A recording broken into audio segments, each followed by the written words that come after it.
Good morning everyone. Good evening, नमस्कार, आदाब, सत श्री अकाल, वेलकम और सभी लोगों का हार्दिक अभिनंदन है जी। आज तारीख है 15 फ़रवरी 2021 और आप अच्छी तरीके से जानते हैं। और आज ही के दिन हमारा एक स्पेशल जो बैच है वो लॉन्च हो रहा है जिसका नाम है मैथ स्पेशल 34। यानी कि कहने का मतलब ये होगा कि ये जो बैच है ये पूरी तरीके से आप लोगों के लिए पूरा कंप्लीट पैकेज होगा। यानी कहने का मतलब ये है कि हम इसमें प्री के साथ साथ मेंस भी डिस्कशन करेंगे और साथ ही हम यहाँ पे एडवांस मैथ के साथ अर्थमेटिक भी पढ़ेंगे। चूँकि आप अच्छी तरीके से जानते हैं कि जो हमारा एडवांस मैथ है उसका जो पोर्शन होता है वो लगभग 25 to 30% होता है, और वहीं हम बात करें अर्थमेटिक के बारे में तो अर्थमेटिक जो होता है वो होता है लगभग 70 to 80%। और हालांकि इससे पहले भी एक बैच लॉन्च किया था मैंने जो 10 फरवरी को हुआ था जिसकी सीटें कंप्लीट हो चुकी थी, लेकिन as a possibility of student और यहाँ पे कुछ एग्जामिनेशन को लेकर के हमने एक और बैच जस्ट लॉन्च किया है जिसकी जो सीटें हैं वो अभी खुली रहेंगी। तो आप कोशिश कीजिएगा कि टाइम से ही एडमिशन ले लें जिससे कि आपको कोई भी प्रॉब्लम ना हो जी। तो सभी का फिर से एक बार इस्तकबाल। तो जैसा कि मैं देख पा रहा हूँ सभी लोग आ चुके हैं जी। तो आज हम बात करेंगे यहाँ पे एक कंप्लीट पैकेज के बारे में, और ये बैच कैसा है, किन लोगों के लिए सही रहेगा, क्या ये ऑफलाइन से बेटर है या ऑनलाइन अच्छा है, क्या अवधारणाएं हैं, क्या क्या बातें हैं वो हम सभी जानेंगे जी। तो आई होप आपको वॉइस वगैरह क्लियर आ रही होगी, बिल्कुल क्वालिटी एकदम परफेक्ट है, ठीक है। चलिए भाई, तो आज का जो हमारा बैच है सबसे पहले बैच के बारे में जानेंगे। सबसे पहली फर्स्ट प्रायोरिटी होगी बैच के बारे में जी। तो हमारा ये जो बैच है आप अच्छी तरीके से जानते हैं कि ये बैच जो है हमारा वो है मैथ स्पेशल। अगर हम बात करें इस स्पेशल के बारे में कि एक्चुअल में इसमें स्पेशल क्या है, तो इसमें स्पेशल ये होगा कि ये सभी एग्ज़ाम को टारगेट करेगा, चाहे आप यूपीएससी सी सेट की तैयारी कर रहे हो और आप जानते हैं कि मई में एग्ज़ाम होने वाला है यूपीएससी का, ये उसके लिए भी कारगर होगा। वहीं हम बात करें यूपी पीसीएस के बारे में, तो यूपी पीसीएस का जो उसका सी सेट होता है उसको कारगर उसके लिए कारगर होगा। वहीं हम बात करें एसएससी सीजीएल के लिए, जो कि एक बहुत ही टफ प्रक्रिया होती है, एक टफ एग्जामिनेशन होता है, उसके लिए भी ये कारगर होगा। वहीं बात करें हम एसएससी सीपीओ एसआई के बारे में या फिर बैंकिंग के बारे में, या फिर हम बात करें लेखपाल के बारे में, या फिर हम एयरफोर्स के बारे में, या फिर उत्तर प्रदेश पुलिस कांस्टेबल और एसआई के बारे में, तो यहाँ पे वो सभी एग्ज़ाम को टारगेटेड करेगा जो आपका एक गोल है। अब सबसे पहले इस बैच को कौन बच्चे अचीव कर सकते हैं, तो ध्यान रखिएगा जिन बच्चों ने पहले कभी मैथ पढ़ा है या कोई पहले मुझसे पढ़ चुका है तो उनको यहाँ पे कॉन्सेप्ट अच्छे क्लियर होंगे। ऐसा नहीं है कि मैं जीरो से लेकर के नहीं चलूँगा, मैं जीरो से ही लेकर के चलूँगा, लेकिन आप ये एक्सपेक्ट ना कीजिएगा कि मैं आपको एक एक कैलकुलेशन बता के चलूँगा, ठीक है। हालांकि मुझे पता है कि इस बैच में कुछ बच्चे ऐसे भी होंगे जो फर्स्ट टाइम बैच पढ़ रहे हैं, और कुछ बच्चे ऐसे भी हैं कि वो पता नहीं 10 जगह मैथ पढ़ के भी आ रहे होंगे और इस बैच में होंगे। तो कहने का मतलब ये है कि हम उस तरीके से लेकर के चलेंगे कि जो एक नॉर्मल लेवल का बच्चा है उसको भी परेशानी ना हो, और जो हाई लेवल का बच्चा है उसको भी चीज़ें क्लियर हों। तो मेरे प्यारे बच्चों, अगर हम बात करें मैथ स्पेशल के बारे में, तो स्पेशल का मतलब आप समझ गए होंगे कि ये सभी ओवरऑल जो है एग्ज़ाम्स को टारगेट करेगा। यानी कहने का मतलब ये है कि जितने भी कॉम्पिटिटिव एग्ज़ाम में मैथ की भूमिका है ये सभी के लिए पूरी तरीके से कंप्लीट होगा।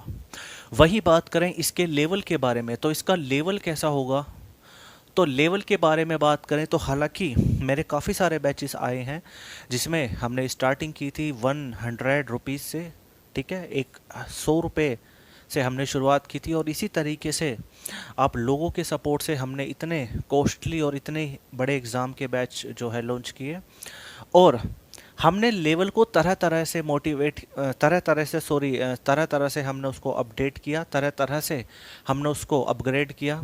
और उसी के आधार पे अगर हम बात करें इस स्पेशल बैच के बारे में, तो आप अच्छी तरीके से जानते हैं कि हम इसको बिल्कुल बेसिक से स्टार्ट करेंगे और बेसिक से लेकर के हम बिल्कुल एडवांस लेवल तक जाएंगे। ठीक है, एडवांस लेवल तक जाएंगे, यानी कहने का मतलब ये होगा कि यहाँ पे जो भी क्वेश्चन होगा हम एक लो लेवल का भी कराएंगे और उसके बाद हम धीरे धीरे जो है उस क्वेश्चन का जो लेवल होगा वो धीरे धीरे बढ़ाएंगे।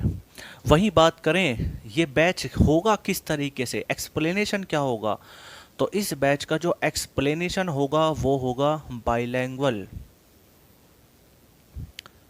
बाइलैंग्वेल बैच होगा, यानी कहने का मतलब ये है कि इसमें जो भी बच्चे इंग्लिश मीडियम हैं वो भी जो है सेटिस्फेक्शन महसूस करेंगे और बाकी हिंदी मीडियम के भी सेटिस्फेक्शन महसूस करेंगे। यानी कहने का मतलब ये है कि यहाँ पे इंग्लिश में भी बात होगी और हिंदी में भी बात होगी। ठीक है, और वहीं बात करें एक्सप्लेनेशन के बारे में, तो हम पूरी तरीके से मैथ को पढ़ेंगे ट्रिकी रूप में, यानी कि हम जो भी मैथ्स के क्वेश्चंस करेंगे तो उसमें हमारी 99% पॉसिबिलिटी ये होगी कि हम वहाँ पे क्वेश्चंस के अकॉर्डिंग जो है उसके कॉन्सेप्ट को समझे। हालांकि मैं जो भी बात करूँगा वो कॉन्सेप्ट पे करूँगा, क्योंकि ट्रिक्स जो होती हैं वो हर एग्ज़ाम के लिए ऐसा होता है कि जो ट्रिक्स होती हैं वो बच्चा भूल भी सकता है उसको, और दूसरी बात हर क्वेश्चन के लिए अलग अलग ट्रिक भी पॉसिबल नहीं होती। तो इसलिए हम जो भी टॉपिक पढ़ेंगे उस टॉपिक को हम उस टॉपिक के कॉन्सेप्ट पढ़ेंगे और उसके बाद हम उसी कॉन्सेप्ट के बेस पर बाकी के सभी क्वेश्चन को क्रैक करेंगे। ठीक है, और अगर हम बात करें एक टॉपिक के बारे में, तो जैसे हम बात करें टाइम एंड वर्क के बारे में, या फिर हम बात करें कंपाउंड इंटरेस्ट के बारे में, या फिर हम बात करें सिंपल इंटरेस्ट के बारे में, तो यहाँ पे हम जितने भी कॉन्सेप्ट पढ़ेंगे वो इस तरीके से पढ़ेंगे कि उसी कॉन्सेप्ट को फॉलो करते हुए हम आगे के टॉपिक्स भी कवर कर सकें। जैसे कि आप जानते हैं कि जो हमारा सिंपल इंटरेस्ट होता है वो पूरी तरीके से बेस्ड होता है परसेंटेज पे, और आप परसेंटेज पे अगर अच्छी कमांड बना पा रहे हैं तो आप बिल्कुल परफेक्टली सॉल्व कर सकते हैं profit and loss, discount, simple interest, compound interest and more than sufficient topics of arithmetic and advance. ठीक है, जी है, ठीक है। तो कहने का मतलब ये होगा कि हम जो भी पढ़ेंगे वो इस तरीके से पढ़ेंगे कि हम जो भी कॉन्सेप्ट लगाएं उससे लगभग 3 से 4 टॉपिक हमारे कंप्लीट हों। वहीं हम बात करें इस बैच के बारे में, ये बैच किस तरीके से रनर होगा, तो इस बैच की जो क्लास चलेंगी वो मंडे टू फ्राइडे चलेंगी, आप अच्छी तरीके से जानते हैं। और हर सैटरडे को हम एक लिया करेंगे स्पीड टेस्ट। स्पीड टेस्ट का मतलब ये होगा कि हम जो भी एग्ज़ामिनेशन में जो टाइमिंग मिलता है तो हम उससे थोड़ा सा कम टाइमिंग आपके लिए रखेंगे, और आपको उसी टाइमिंग में क्वेश्चंस को भी पढ़ना है, उसी टाइमिंग में आपको क्वेश्चन का आंसर भी लिखना है, आपको सेंड भी करना है। यानी कहने का मतलब ये होगा कि वहाँ पे आपको अपनी स्पीड गेन करनी होगी। ठीक है, सबसे पहले हम बात करेंगे कॉन्सेप्ट पर, ठीक है, और उसके बाद हम बात करेंगे प्रैक्टिस पे। और चूंकि सबसे ज़्यादा जो पोर्शन है वो अर्थमेटिक का है, तो सबसे पहले हम अर्थमेटिक को कवर करेंगे और उसके बाद हम पढ़ेंगे एडवांस मैथ। ठीक है, एडवांस मैथ को हम कुछ इस तरीके से रखेंगे कि हम लास्ट के 2 डेज़ है ना, सॉरी वीक के 2 डेज़ हम उसको रख लिया करेंगे, है ना, कि हमने 3 दिन जो है 3 या 4 दिन हम अर्थमेटिक पढ़ेंगे और लास्ट के 2 डेज़ हम पढ़ेंगे एडवांस मैथ। ठीक है, अब बात आती है कि ये बैच कब तक ख़त्म होगा। तो हालांकि इसका जो टेन्योर होगा, जो इसका कार्यकाल होगा इस बैच का, यानी कि ये जो कंप्लीट होगा ये लगभग 4 से 5 मंथ में कंप्लीट होगा बैच, क्योंकि इसमें जो मैथ का दायरा है वो काफ़ी ज़्यादा है। हालांकि ये बैच थोड़ा बहुत पहले भी ख़त्म हो सकता है, थोड़ा लेट भी ख़त्म हो सकता है, वो डिपेंड करता है हमारे ऊपर। ठीक है, कि हमारी छुट्टियां कितनी होती हैं या फिर हम कितने सीरियसली पढ़ते हैं। हालांकि यूट्यूब पे आपको बतेरे ऐसे यूट्यूबर्स मिल जाएंगे जो आपको 1-1 2-2 दिन में भी मैथ कंप्लीट करा देंगे, लेकिन हमें कॉन्सेप्ट को पढ़ना है, कॉन्सेप्ट को क्लियर करके चलना है। यानी कहने का मतलब ये है कि हमें जो भी सवाल सीखना है वो इस पैटर्न का सीखना है कि अगर एग्जामिनेशन में कोई भी सवाल बनता है उस पैटर्न पे तो हम उसको क्लिक करते हैं। साथ ही हमें अपनी स्पीड को भी मेंटेन करके चलना है, ठीक है। तो इसका टेन्योर 4 से 5 महीने होगा, आप जानते हैं। और वहीं बात करें हम फीस के बारे में, तो ये सबसे बड़ा इम्पोर्टेंट पॉइंट है फीस के बारे में। तो सबसे पहले मैं आपसे बताना चाहूँगा कि अगर मैं बात करूँ अपने ऑफलाइन कंटेंट के बारे में, तो वहाँ पे मेरी जो फ़ीस होती है वो 499 होती है। आप कुछ बच्चे ऐसे भी होंगे जो ऑफलाइन वाले बच्चे भी इसमें ऐड होंगे। तो इसमें जो फ़ीस होती है 499 होती है ऑफलाइन में, और ऑफलाइन में मैंने 699 भी फ़ीस ली है, 599 भी फ़ीस ली है। तो हालांकि यहाँ पे मेरे पास टाइमिंग कम है, कंटेंट ज़्यादा है और बेटर कंटेंट है।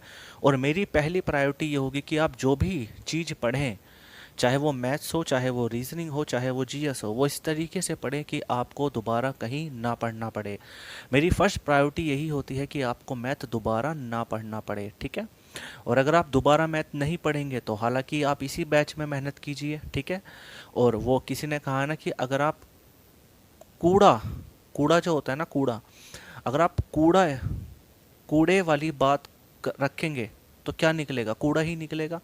तो यानी कहने का मतलब ये है कि बेस्ट क्वालिटी पढ़िए और बेस्ट रिजल्ट दीजिए, ठीक है। तो इसकी जो बैच की फ़ीस है वो है 1199 रुपये पर मंथ, ठीक है, पर मंथ। लेकिन यहाँ पे जितने भी मेरे एक्स स्टूडेंट हैं, यानी कि जो पढ़ रहे हैं या पढ़ चुके हैं, उनके लिए जो फीस है वो है 999, ठीक है, यानी कि 999 रुपये। वही बैठेगा, 1200 रुपये बैठेगा न्यू स्टूडेंट के लिए और 1000 बैठेगा ओल्ड स्टूडेंट के लिए, ठीक है। तो जो भी आप फॉर्म फिलअप करें तो उसमें ये भी चेक कर लीजिएगा कि आप ओल्ड स्टूडेंट है या न्यू स्टूडेंट है। और जो बच्चा न्यू स्टूडेंट होकर ओल्ड स्टूडेंट पे डालेगा इस कंसेशन को लेने के लिए, तो वो हमारे हाथ में तुरंत पकड़ में आ जाएगा, क्योंकि हमारे पास जो ओल्ड स्टूडेंट होता है उनका हमारे पास डाटा होता है, ठीक है जी। तो ये बैच के बारे में कुछ इन्फॉर्मेशन थी। ये किस एग्ज़ाम के लिए होगा, हम कैसे पढ़ेंगे, बेसिक टू एडवांस पढ़ेंगे, बाईलैंग्वेज पढ़ेंगे, और क्या क्या सुविधा होंगी। पहली सुविधा होगी कि हम आपका एक टेस्ट लेंगे, हर सैटरडे को आपको टेस्ट होगा, और हर संडे को आप रिवीजन करेंगे अपने घर पे बैठ के। और लगभग मैं ये क्या मानता हूँ कि 2 से 3 घंटे अगर आप सीजीएल की तैयारी कर रहे हैं, क्योंकि उसमें जो मैथ होता है वो 200 नंबर का होता है और 50 नंबर का प्री में होता है। यानी कहने का मतलब ये है कि आपका 250 मार्क्स का ये पेपर होगा, और उसके लिए आपको मेहनत करनी होगी। तो लगभग 2 से 3 घंटे आपको मैथ सेल्फ स्टडी करनी है, ठीक है। सेल्फ भी आपको पढ़ना है, ऐसा नहीं कि आपने क्लास लिया और सीजल क्रैक हो जाएगा, ठीक है। वही बात करें जो अब क्वेश्चंस कैसे करने हैं, आपको क्वेश्चंस कैसे करने हैं वो मैं आपको बताता हूँ, ठीक है। आई होप ये जो इन्फॉर्मेशन है आपके लिए इनफ होगी। बाकी अगर कोई भी जानकारी चाहते हैं तो आप टेक्निकल टीम से कांटेक्ट कर सकते हैं, ठीक है ना। चलिए अब हम बात करते हैं सबसे पहले, चूँकि आज हमारी इंट्रोडक्शन क्लास है, केवल आज हम इंट्रोडक्शन रखेंगे, केवल आज इंट्रोडक्शन होगा, ठीक है। उसके बाद हम कल से स्टार्टिंग करेंगे अपने मैथ्स की, ठीक है। चलिए जी, तो सबसे पहले हम बात करेंगे कि हमें क्या पढ़ना है और क्या नहीं पढ़ना है, ठीक है। हालांकि अगर मैं बात करूं कुछ टॉपिक्स के बारे में, जैसे कि हमारा एक टॉपिक आता है बोट एंड स्ट्रीम यानी कि नाव और धारा, एक टॉपिक आता है हमारा क्लॉक यानी कि घड़ी, एक आता है हमारा कैलेंडर यानी कि जो है कैलेंडर, और एक टॉपिक आता है हमारा रेस यानी कि दौड़। हालांकि ये टॉपिक जो है वो अर्थमेटिक में है और कुछ जो लोग हैं वो रीजनिंग में भी पढ़ाते हैं, ठीक है। हालांकि ये रीजनिंग में भी आ जाता है, लेकिन ये जो टॉपिक है वो एक्चुअल में मैथ का टॉपिक है, और एग्जामिनेशन में इनसे क्वेश्चन बहुत ही रेयर कंडीशन में पूछे जाते हैं। लेकिन ऐसा नहीं है कि हम इसको छोड़ के चलेंगे, ठीक है। हम इनको बाद में पढ़ेंगे, क्योंकि हमें अभी वो चीज़ें पढ़नी है जो एग्ज़ाम के लिए रिलीवेंट हो, ठीक है, जो एग्ज़ाम के लिए महत्वपूर्ण हो, ठीक है। तो सबसे पहले आज हम बात करेंगे एक टॉपिक के बारे में जिसका नाम है सिंपल इंटरेस्ट यानी कि साधारण ब्याज। तो हेडिंग डालेंगे सिंपल इंटरेस्ट, सिंपल इंटरेस्ट यानी कि हिंदी में इसको बोलेंगे साधारण ब्याज। जी हाँ दोस्तों, अगर हम बात करें सिंपल इंटरेस्ट के बारे में, तो सबसे पहले, हाँ एक चीज़ और अभी कोई कमेंट कर रहा है सिलेबस के लिए, तो देखो सिलेबस के लिए क्या होगा, सिलेबस के लिए मैं बता देता हूँ कि अभी मैं टाइम वेस्ट नहीं करूँगा सिलेबस पे, ठीक है। सिलेबस की पीडीएफ आपके लिए तैयार कर दी गई है, तो आप सभी को पीडीएफ मिल जाएगी। आप उस पीडीएफ को डाउनलोड कीजिएगा और उसको पढ़िएगा एक बार कि हमें एक्चुअल में क्या पढ़ना है, ठीक है। और जो भी सिलेबस है वो अपडेट होगा। अभी हमने जो है 1 फरवरी को ही अपडेट किया था अपना सिलेबस, उसमें कुछ टॉपिक्स हमने हटाए और कुछ टॉपिक्स हमने उसमें ऐड किए हैं, ठीक है। तो क्या सिलेबस होगा, सिलेबस पे हम बाद में बात करेंगे, लेकिन एक सिलेबस का मैं प्रारूप बता देता हूँ कि हम किस तरीके से टीच करेंगे। सबसे पहले जैसे कि अगर हम बात करें एक टॉपिक के बारे में जिसका नाम है time and work, time and work. तो अगर हम बात करें टाइम एंड वर्क के बारे में, तो इसको हम हिंदी में बोलते हैं समय तथा कार्य, ठीक है। क्या बोलते हैं, समय तथा कार्य। अब अगर हम बात करें इस टॉपिक के बारे में, तो हमारा जो फोकस होगा वो इस टॉपिक पे होगा, ठीक है। और हम इसमें हर तरीके के कॉन्सेप्ट पढ़ेंगे, चाहे वो इजी हो, चाहे वो बेसिक हो, चाहे वो टफ हो, चाहे वो किसी भी पैटर्न का हो। हम यहाँ पे लगभग 100% कॉन्सेप्ट को लेकर के चलेंगे। अब मान लीजिएगा हमने इस टॉपिक को कंप्लीटली पढ़ा पूरा 100%, हमने कोई भी कॉन्सेप्ट को स्किप नहीं किया और हमने पूरी तरीके से कंप्लीट किया टाइम एंड वर्क। अब इसको पढ़ने से हमारा क्या बेनिफिट होगा, पहला बेनिफिट कि ये टॉपिक तो कंप्लीट होगा, साथ में इसी के साथ हम कंप्लीट कर पाएंगे जिसका नाम है टाइम एंड वेजिस, यानी कि समय तथा मजदूरी। दूसरा टॉपिक हम कवर कर पाएंगे पाइप एंड सिस्टर्न, यानी कि नल तथा टंकी, ठीक है। तो आपने देखा कि आपने टाइम एंड वर्क में 100% काम किया, 100% आपने वर्क किया और उसी के साथ आप पूरी तरीके से कंप्लीट कर पाएंगे टाइम एंड वेजेस और पाइप एंड सिस्टर्न, यानी कि समय तथा मजदूरी और नलवे टंकी। तो हम इसी तरीके से सिलेबस को डिजाइन करके रखे हुए हैं, जिससे कि अगर आप एक उसके मेन टॉपिक पे अगर काम करते हैं, तो उसके अलावा जो बाकी के टॉपिक्स होंगे आप उसको इजीली क्रैक कर सकते हैं। और अब बात करें कि इस बैच के लिए आपको काम क्या करना है अभी, तो सबसे पहला काम करना है कि आपको लगभग, चूंकि आप एसएससी की तैयारी कर रहे हैं, और हाँ एक चीज़ और कि अभी जो सीईटी है उसका भी सिलेबस मेरे पास आ गया है, पीईटी है उसका भी सिलेबस आ गया है, तो वहाँ पे आपको थोड़ा सा जो है काम करना पड़ेगा। तो इसलिए मैं आपसे केवल एक ही वर्ड में कहना चाहूँगा, हालांकि सभी बच्चे मैच्योर होंगे यहाँ पे, एसएससी सीजीएल के लिए आप अपीयर हुए हो, तो इसलिए मैं आपसे कहना चाहूँगा कि जो भी मेहनत करनी है, जो भी मेहनत करनी है, चाहे वो सीजीएल की हो, चाहे वो यूपीएससी की हो, चाहे वो बैंक की हो, चाहे वो किसी भी एग्ज़ाम की हो, हमें जो भी तैयारी करनी है वो बढ़िया तैयारी करनी है, ठीक है। तो अब जब बढ़िया तैयारी करनी है तो फिर बढ़िया चीज़ें भी करनी पड़ेंगी, तो इसलिए आपके लिए होमवर्क होगा कि आप 50 तक याद करेंगे स्क्वायर, ठीक है, और 30 तक आप याद करेंगे क्यूब, और लगभग 25 तक आपके लर्न होने चाहिए टेबल्स।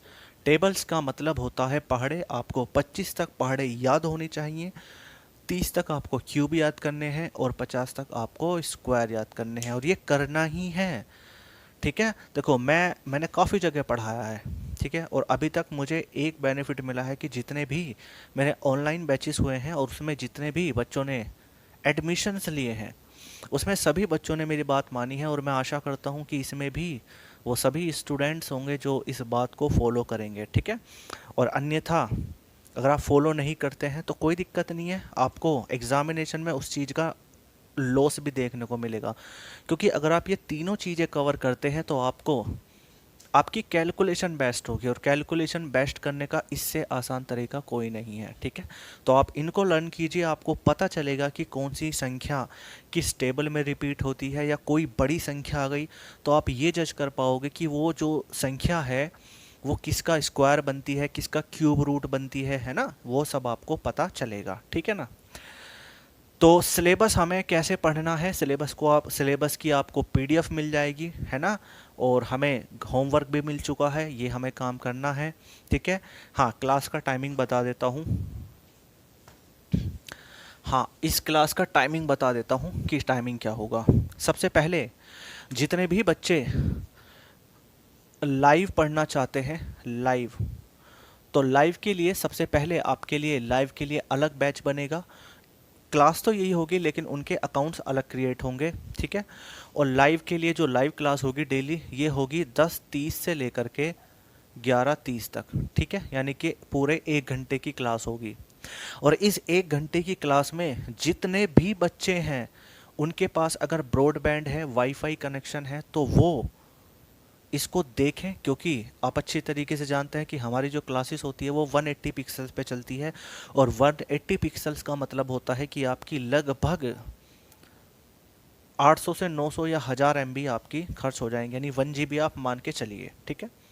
और या फिर दूसरा बेनिफिट ये है कि यही क्लास आप बाद में भी देख सकते हैं। और ये जो क्लास आपको मिलेगी, जो बच्चे रिकॉर्डेड फॉर्म में देखना चाहते हैं, रिकॉर्डेड फॉर्म में, तो रिकॉर्डेड फॉर्म में ये आपको लगभग 8 बजे से लेकर के 9 बजे तक आपको मिल जाएगी। यानी कहने का मतलब ये है कि आपको 8 से 9 बजे भी मिल जाएगी। और कभी कभी ऐसा भी होगा कि एक क्लास आपको लाइव होने के 2 घंटे बाद मिल जाए, 3 घंटे बाद मिल जाए, ठीक है ना। और कभी कभी ऐसा होता है कि टेक्निकली फ़ॉल्ट आ जाता है, नेट नहीं चल पाता है, और भी कोई टेक्निकल फ़ॉल्ट होता है, तो आपको नोटिफिकेशन मिलेगा। दूसरी बात, जिस दिन भी क्लास होगी उस दिन आपको मॉर्निंग में आपको एक नोटिफिकेशन मिलेगा, ठीक है ना। इस तरीके से कि टुडे क्लास नंबर इतनी, और आपका जो है क्लास आज होगी, और ऐसे करके टेक्निकल टीम, इस तरीके से आपको एक मैसेज मिलेगा, ठीक है।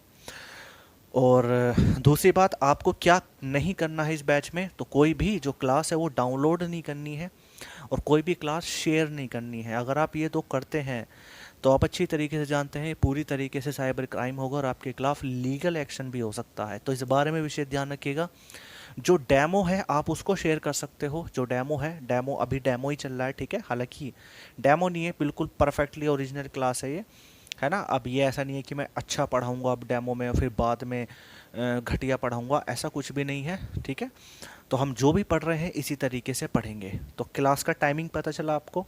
और उसके बाद जब ये बैच पूरी तरीके से कंप्लीट होगा तो आपको इसमें मैक्सिमम 6 मंथ की आपको वैलिडिटी मिलेगी। यानी कोर्स कंप्लीट होने के बाद आप 6 महीने तक इन क्लासेस को देख सकते हैं और अनलिमिटेड टाइम्स देख सकते हैं। इसमें कोई भी किसी भी तरीके से कोई भी ऐसी पाबंदी नहीं होगी।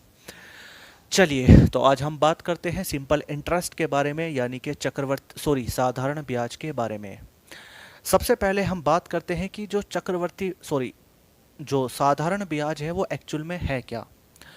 तो अगर हम बात करें साधारण ब्याज के बारे में, तो सबसे पहले होता क्या है कि इसमें जो रेट होती है वो फिक्स होती है।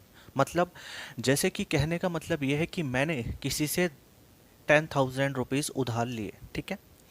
तो कहने का मतलब ये होगा कि उसमें जो मेरी पहले साल की रेट होगी इंटरेस्ट की, ब्याज की, वही दूसरे साल भी होगी, वही तीसरे साल भी होगी। यानी कहने का मतलब ये है कि मैं एक ऐसी धनराशि उधार ले रहा हूँ जिसमें एक ब्याज की जो दर है वो बिल्कुल फिक्स है। पहले साल भी वही है, दूसरे साल भी वही है, और तीसरे साल भी वही है। तो वो हमारा क्या होता है, सिंपल इंटरेस्ट होता है, यानी कि साधारण ब्याज होता है।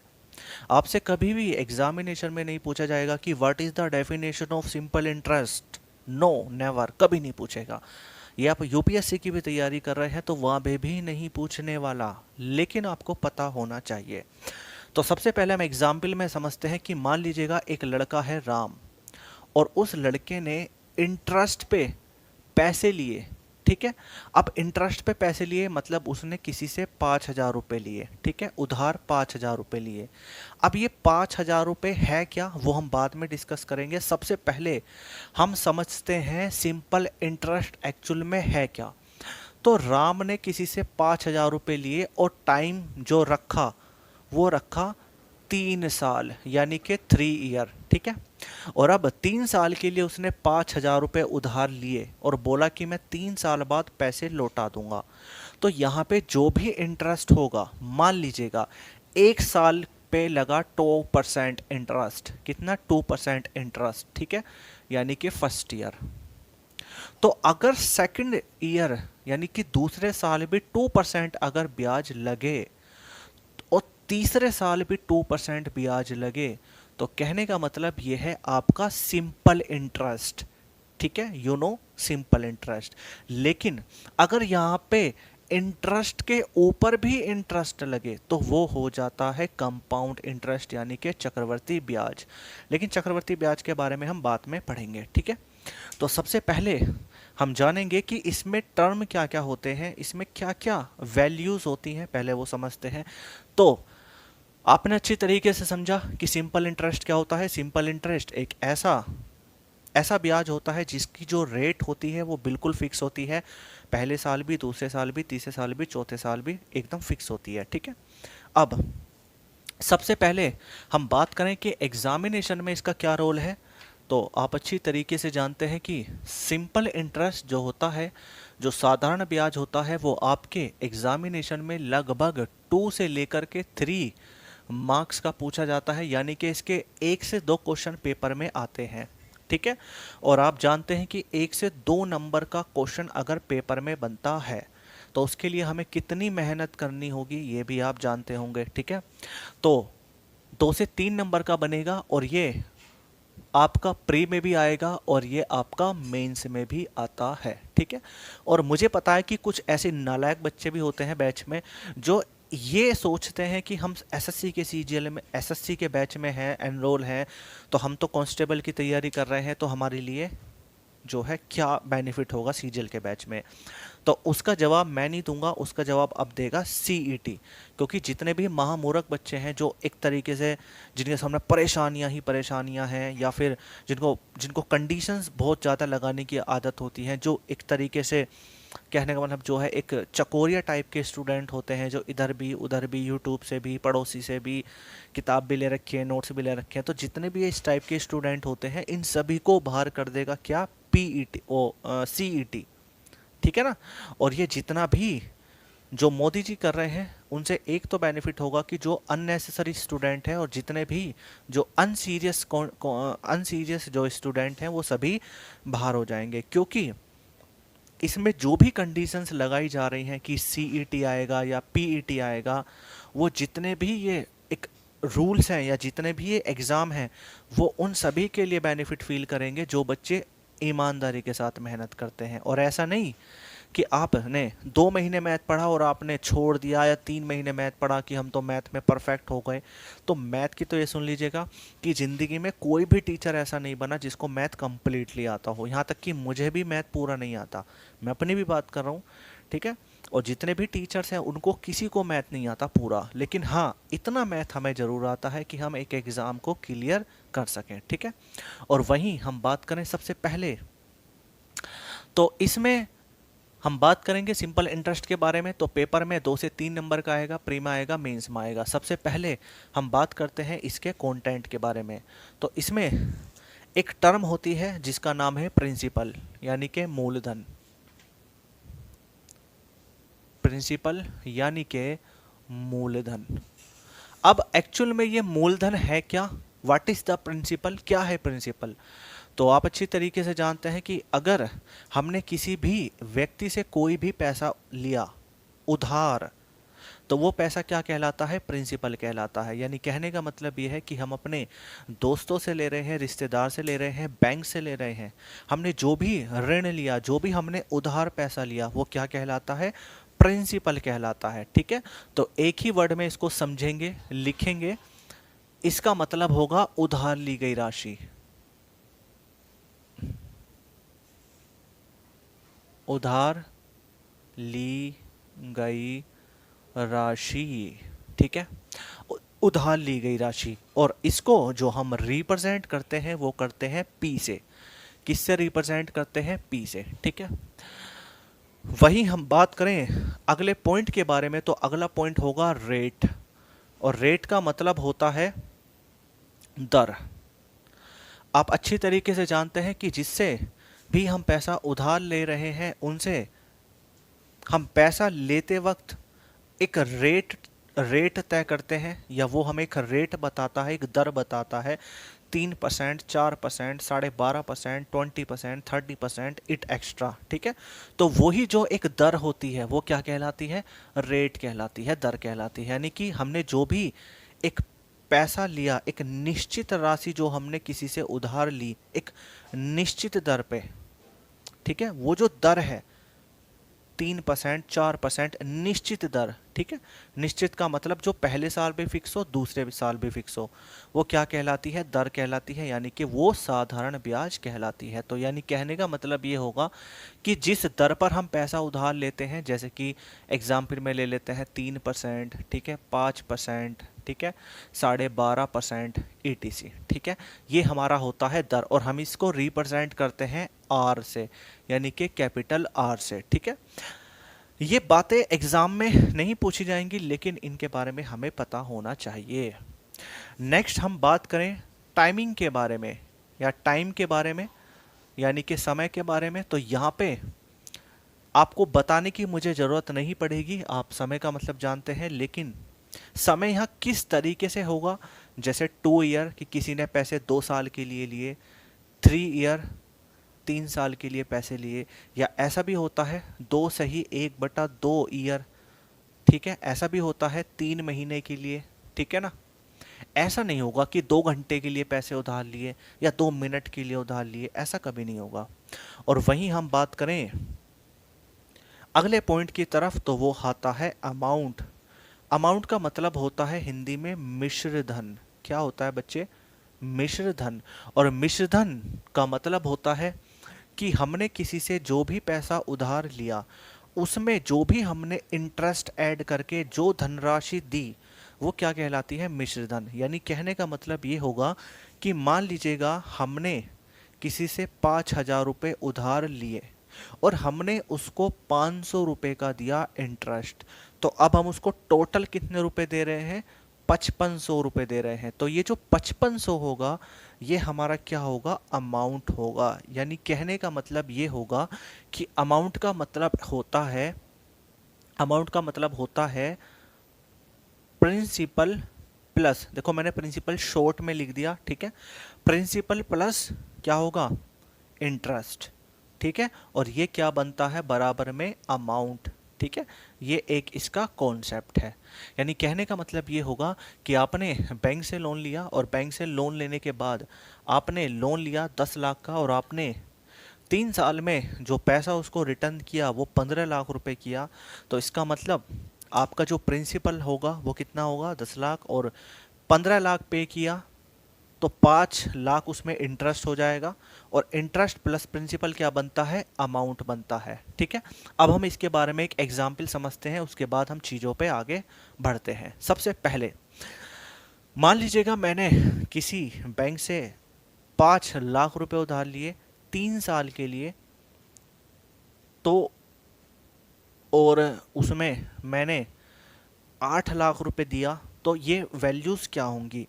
तो सबसे पहले मैंने किसी से भी उधार पैसा लिया, किसी से भी, यानी अगर आप बैंक से लोन लेते हैं, आप किसी फ्रेंड से लोन लेते हैं, किसी से भी आप पैसे ले रहे हैं, तो वो क्या है, वो है आपका सीधा सीधा प्रिंसिपल, यानी कि मिश्र धन, सॉरी मूलधन।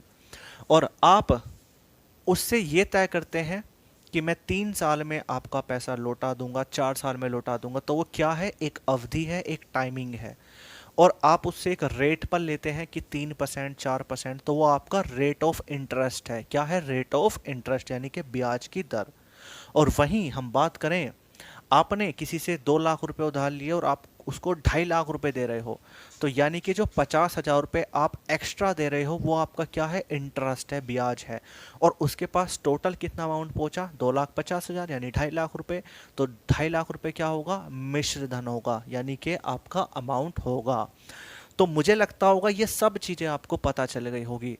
और प्रिंसिपल को रिप्रेजेंट करते हैं कैपिटल पी से, रेट को रिप्रेजेंट करते हैं कैपिटल आर से, टाइम को रिप्रेजेंट करते हैं टी से, ये में भी मैं लिख देता हूँ, किससे रिप्रेजेंट करते हैं, टी से, कैपिटल टी से, और अमाउंट को रिप्रेजेंट करते हैं ए से। ठीक है, इतना कॉपी कीजिए फटाफट से, इतना कॉपी कीजिए। उसके बाद हम 2 कॉन्सेप्ट और पढ़ेंगे, और उसके बाद हम सीधा अपने क्वेश्चंस पे आएंगे। मुझे लगता है कि स्क्रीन पे बिल्कुल परफेक्ट चमक में आ रहा है, मतलब क्लियर हो रहा है, ठीक है, बिल्कुल क्लियर है। हाँ, एक चीज़ और, अगर बाय द वे जैसे आज हमारी पहली क्लास है, क्लास 1 है, हेडिंग डाल लेंगे क्लास 1, क्लास 1।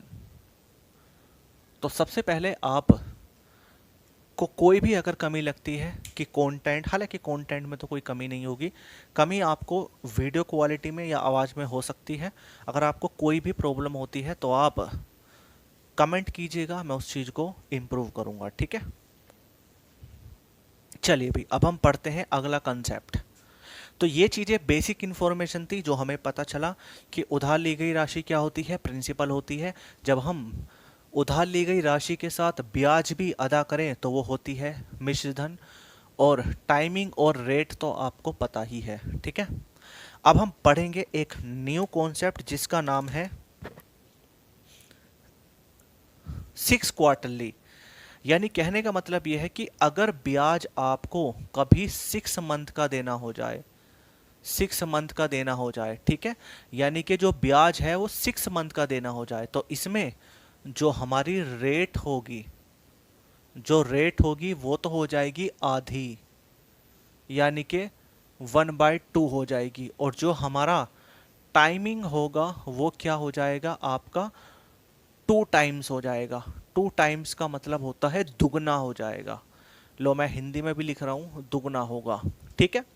अब देखो सवाल कैसे बनेगा। सवाल बनेगा कि जैसे मैंने किसी से 5 लाख रुपए की राशि ली 6 महीने के लिए, तो वहाँ पे जो भी मेरी रेट हो, जो भी मेरा रेट होगा, अमाउंट, सॉरी फॉर दैट, जो भी मेरी रेट होगी, जैसे रेट है मेरी 5%, तो यहाँ पे टाइम, चलो मैं क्वेश्चन बताता हूँ तभी आपको समझ में आएगा। जैसे मान लीजिएगा एक बंदा है ए, इसने किसी से 5,000 रुपये उधार लिया, ठीक है। तो जाहिर सी बात है उसका समय भी होगा। समय है आपका, मान लीजिएगा 6 मंथ, 6 महीने, ठीक है। और आपका जो रेट है वो कितना है, रेट मैं मान लेता हूँ आपकी 5%, ठीक है। तो पूछ रहा है कि सिंपल इंटरेस्ट बताइए क्या होगा। तो जब भी ऐसी कंडीशंस बने कि टाइमिंग 6 महीने का हो, 6 महीने के लिए पूछ रहा हो, तो वहाँ पे जो रेट होगी वो हम क्या करते हैं, आधी करते हैं। तो रेट कितनी है हमारी, 5%, तो रेट अब कितनी हो जाएगी, 2.5%, ठीक है। और जो हमारा टाइमिंग होगा वो हम क्या करते हैं, दुगना। और हमारा टाइमिंग कितना है, 6 महीने, तो इसको हम क्या कर देंगे, 12 महीने। और इस तरीके से इसको हम क्या कर देंगे, सोल्व कर देंगे। सोल्व कैसे करना है वो मैं आपको सभी बताऊंगा, ठीक है। अभी मैंने इस कॉन्सेप्ट के ऊपर ये मैंने आपको एक एग्जाम्पल दिया है, ठीक है। एक और कंटेंट चलो पहले इसको कॉपी करो, कॉपी करो उसको पहले फटाफट से। देखो अगर मैं थोड़ा फास्ट पढ़ा रहा हूँ या स्लो पढ़ा रहा हूँ तो आप मुझे कमेंट कर दीजिएगा। दूसरी बात, मैं स्क्रीन से भी थोड़ा सा साइड रहूँगा जिससे कि आपको केवल और केवल स्क्रीन दिखे, ठीक है।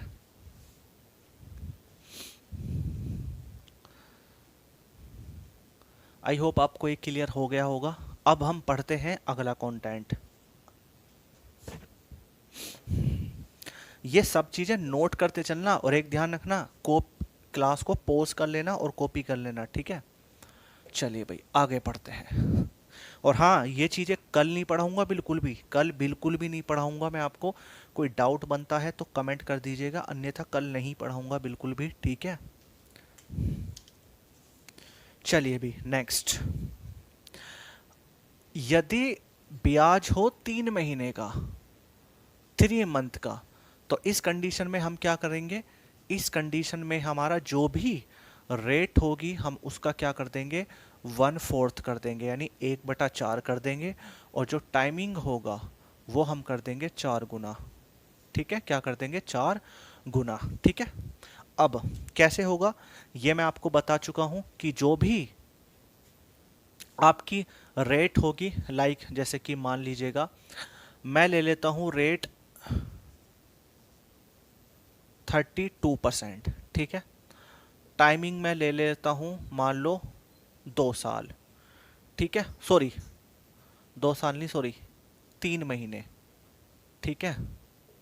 और प्रिंसिपल ले लेता हूँ 5,000 रुपये, ठीक है। और पूछ ले एसआई बताओ, यानी कि सिंपल इंटरेस्ट बताओ क्या होगा। तो मैंने आपको बताया था कि जब 3 महीने का ब्याज पूछ ले तो आपको कुछ नहीं करना, जो भी रेट होगी उसका क्या कर देंगे, 1/4 निकाल लेंगे। तो 32 मल्टीप्लाई 1/4, यानी कि कितना हो जाएगा, 4 अट्ठे 32, तो 8% तो अब आपकी हो गई रेट, ठीक है। और 3 महीने का क्या कर देंगे, जस्ट 4 गुना कर देंगे, तो 4 गुना करेंगे तो 4 × 12, तो 12 महीने हो गए आपके ये। और ये आपका कॉन्सेप्ट लग चुका, अब आपको इसको क्या करना है, सोल्व करना है, दैट्स ऑल। सोल्व कैसे करेंगे वो मैं आपको बताऊंगा, ठीक है। अब अगला पॉइंट है कि जो आपका इंटरेस्ट होगा वो लगता किस पे है, ठीक है। क्या आपका सिंपल इंटरेस्ट अमाउंट पे लगता है, क्या आपका प्रिंसिपल पे लगता है, तो किस पे लगता है। तो आप अच्छी तरीके से जानते हैं कि आप जो भी इंटरेस्ट काउंट करेंगे, जो भी आप इंटरेस्ट काउंट करेंगे, जो भी आप ब्याज काउंट करेंगे, वो काउंट करेंगे किस पे, प्रिंसिपल पे, यानी कि मूलधन पे, ठीक है। किस पे काउंट करेंगे, मूलधन पे काउंट करेंगे। क्योंकि आप अच्छी तरीके से जानते हैं कि जब तक हम उधार पैसा नहीं लेंगे तो हम इंटरेस्ट क्यों देंगे फिर। भाई अगर मान लीजिएगा मैंने किसी से उधार ही पैसा नहीं लिया तो आप उसको इंटरेस्ट क्यों दोगे, ठीक है ना। और जब आप किसी से उधार पैसा लोगे तो डेफिनेटली वहाँ इंटरेस्ट तो देना ही पड़ेगा, ठीक है। तो जब भी आप इंटरेस्ट काउंट कर रहे हो, जब भी आप ब्याज काउंट कर रहे हो, तो हमेशा प्रिंसिपल पे काउंट करिएगा, चाहे सवाल कितना भी लेंथी हो। और दूसरी बात, अब हम यहाँ पे 2 तरीके से काम करेंगे। आप अच्छी तरीके से जानते हैं कि अगर हम बात करें सिंपल इंटरेस्ट के एक फॉर्मूले की तरफ, तो यहाँ पे एक फॉर्मूला बनता है जिसका नाम है मूलधन गुणा दर गुणा समय बटे 100। मूलधन गुणा दर गुणा समय बटे 100।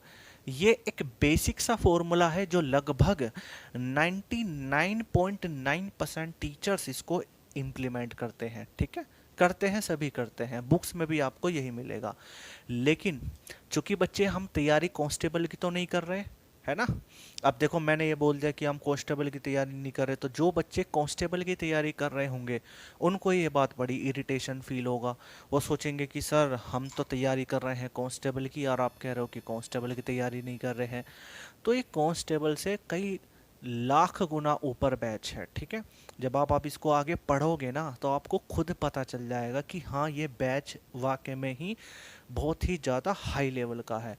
लेकिन मैं इसमें बेसिक से सब चीज़ें कराता चलूँगा, जिससे कि देखो आपके पास 2 रास्ते हैं। पहला रास्ता, या तो आप मैथ की क्लास बार बार पढ़िए, आपको YouTube पे ऐसे भी नमूने मिल जाएंगे जो आपको 1 दिन में मैथ करा देंगे, 2 दिन में मैथ करा देंगे, या हो सकता है फ्री में भी करा देंगे, या 599 में करा देंगे, 1499 में भी करा देंगे। लेकिन अब फिर अगले साल आप उसी बैच में एनरोल करो, फिर अगले साल कहीं ऑफलाइन पढ़ो, पता चला आपको 3-4 साल लग गए मैथ पढ़ने में, सीखने में, तो फिर क्या फ़ायदा। तो इसलिए मैथ को एक बार पढ़ो, ढंग में पढ़ो और सिलेक्शन लो, दैट्स ऑल, ठीक है। और जिसके माइंड में ही कूड़ा आ रहा है तो वो क्या उगलेगा, कूड़ा ही उगलेगा, ठीक है। भाई अगर आपकी सोच ही छोटी है, आप कूड़ा ही ले रहे हो, तो दोगे भी क्या, कूड़ा ही तो दोगे ना, ठीक है। तो अच्छी चीज लो और अच्छी चीजों पे फोकस करो। तो यहाँ पे हम इस फॉर्मूले से कुछ नहीं करेंगे, लेकिन हम इस फॉर्मूले को इम्प्लीमेंट करेंगे कुछ सवालों पे, जिससे कि हमें इसका पता चले कि कैसे लगता है। लेकिन उसके बाद हम जो भी सिंपल इंटरेस्ट पढ़ेंगे फुली परसेंटेज मेथड से पढ़ेंगे, पूरा कंप्लीटली परसेंटेज मेथड का इस्तेमाल करेंगे।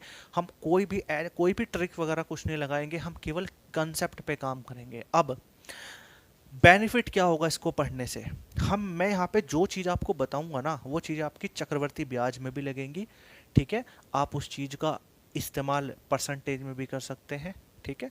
इतने सारे चीज़ों में वो जगह यूज़ होगी, ठीक है। तो आज के लिए क्लास इतनी बहुत है, ठीक है, क्योंकि आज मुझे इस बैच के बारे में इंट्रोडक्शन भी देना था। और आज हम एक पहला टॉपिक पढ़ेंगे जिसका नाम है सिंपल इंटरेस्ट। हमने इसकी शुरुआत कर दी है कॉन्सेप्ट के साथ। कल हम इसके टाइप्स पढ़ेंगे, type 1, type 2, type 3, low level से चलेंगे और लेवल को उठा उठा के ऊपर तक लेके जाएंगे। और अब आपके मन में एक सवाल आएगा कि सर हम सवाल की प्रैक्टिस कहाँ से करें। तो देखो, मैं आपको कुछ बातें बता देना चाहता हूँ, उनको आप फोकस कीजिए।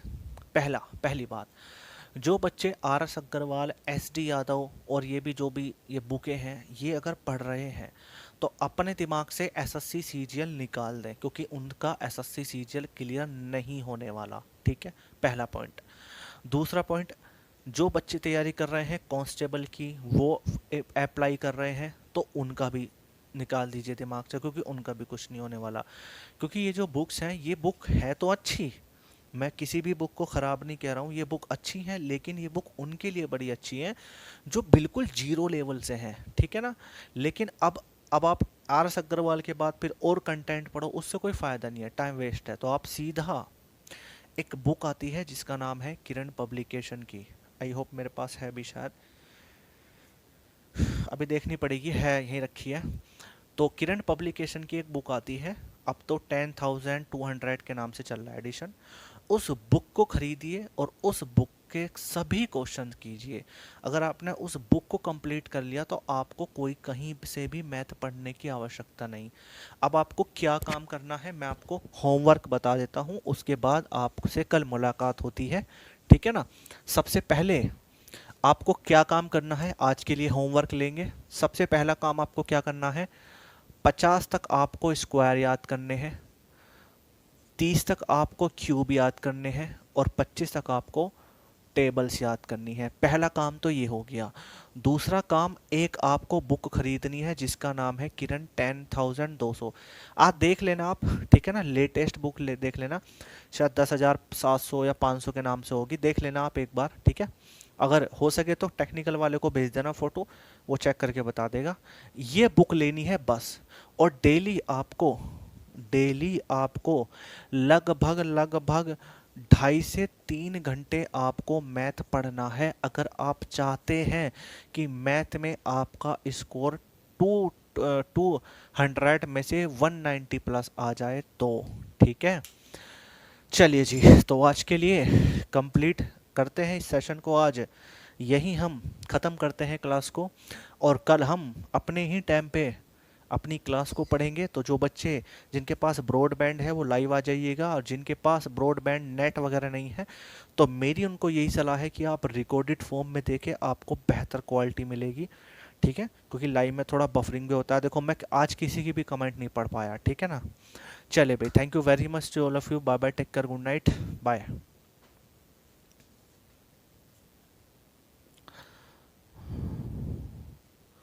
बंद कर दो, दूसरी क्लास चलाओ।